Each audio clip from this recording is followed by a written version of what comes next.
அமைதியில்லாத நேரத்திலே அமைதியில்லாத நேரத்திலே அந்த ஆண்டவன் என்னையே படைத்து விட்டான்.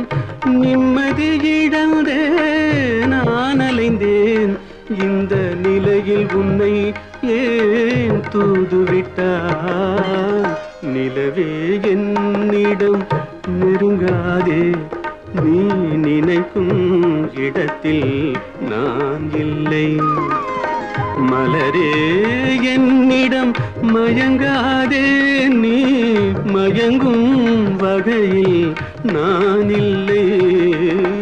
நிலவே என்னிடம் நெருங்காதே, நீ நினைக்கும் இடத்தில் நான் இல்லை.